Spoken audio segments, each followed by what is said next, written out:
we're doing it all this show. We're jumping into Ravens Rams. That's the big game this weekend happened in Baltimore, right?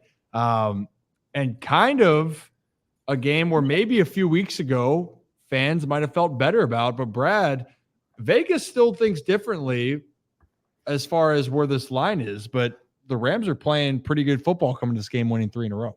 They are, but the Ravens are favored by 7.5 points. I feel like that is a lot of points. But when I look at it, Ryan, you take a look at the defensive side of the ball. I mean, it's pretty impressive here. The Ravens are ranked number 2 in overall defense. The Rams are in middle of the pack, around 15 points per game allowed. As you can see, this is probably where Vegas kind of got their numbers from, at least partially, with the points per game allowed. The Ravens are number 1 in the league in points allowed per game at 15.6. Rams are down on the bottom half here at 21.2. The real big number here is just total yards allowed, 331 to 274 on the defensive side of the ball. The Ravens obviously are far superior on the offensive side of the ball. And so I think that this is going to be what it really comes down to, is who has the better defense. Because I think that especially in the run game with 111 yards allowed rushing, that I feel like the run game should do pretty well here in this week's matchup with the Rams. Yeah, especially right now in the forecast, if I'm not mistaken. Sorry, it's supposed to be a rainy game. Very rainy in Baltimore. Cold and rainy football weather. Welcome to December. Rock, didn't mean to cut you off. You got something there? I did. Oh, sorry. Oh, Zach, never mind. Oh, no, I was saying I meant to cut Rock off. Oh, then as always. Hey, but this is a big game. I want to talk now. What would you like to talk about, Rock? Nothing. No, I just wanted to cut Zach back off.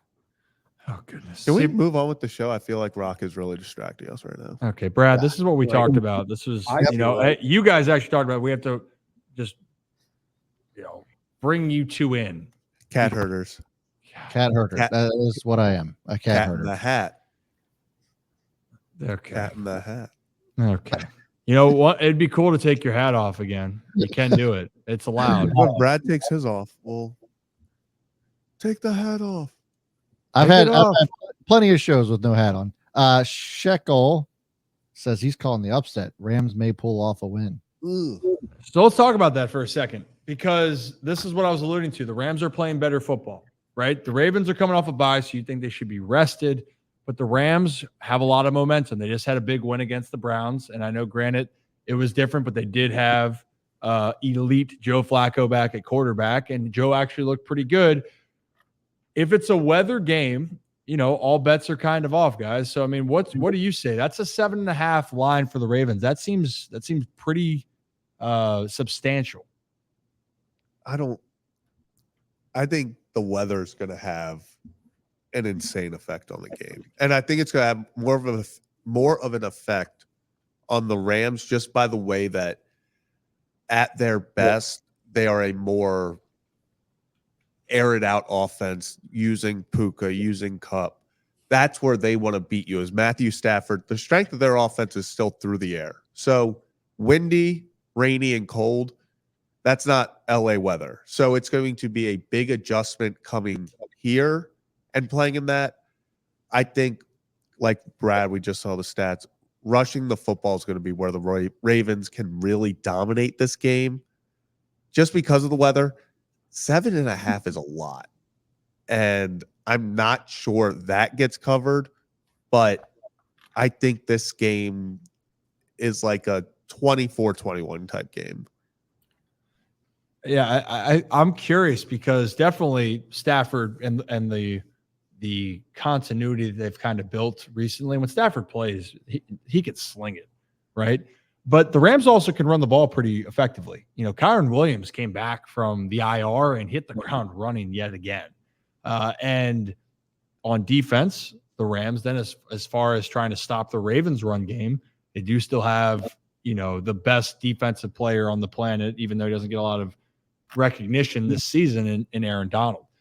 Guys, Rocco, Brad, Rock, I'll start with you. Any thoughts, concerns about this game on Sunday? I think the Ravens go out, they win, and I think they cover. I'm going to go 28-17 Baltimore in this one. I think the Rams are going to give bettors in Vegas a little bit of a scare at the end, potentially. Maybe like with a chance to cut it to a 3-point game late.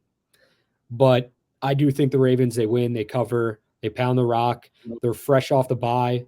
They're coming out. They're ready to roll. Lamar Jackson, he missed practice with an illness today. Everyone was freaking out. When Lamar Jackson is not at Ravens practice, everyone assumes the worst and they hope for the best. But it's an illness. I am assuming that he is going to be fine and he's going to be good to go on Sunday. Lamar's dealt with this in the past.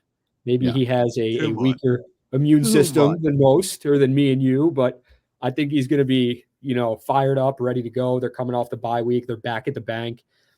And this team knows from here on out, the schedule gets tougher. This is the easiest game they have on the schedule. I don't think they're looking at it like this going forward, I'm saying, but this one, and then you have the 4 in front of you, toughest remaining schedule in the NFL. They got to come out, make a statement, win this one, and I think they'll cover. And that's the part of it, that the Ravens do have an extremely tough schedule, so you don't want to look ahead. Brad, I think you got something else coming out here for our viewers. Yeah, so I actually put a poll up in regards to the upcoming schedule. There's 5 games remaining. Ask you guys in the chat. Feel free to continue this poll, but what the Ravens record is for the last 5 games, and somebody can pull that schedule up as I'm running through this. But I left the options open to 5-0. We're going to win out. 4-1, 3-2, or a losing record of 2-3. So far, the votes are coming in, and 3-2 seems to be the consensus up to this point. And I got to be honest, I don't know if I disagree with that. I think 3-2 would be great. I think that actually can, unless something crazy happens, I think that 3-2 would still allow us to remain top seed in the AFC. And so I don't hate that. I don't hate that pick of 3-2.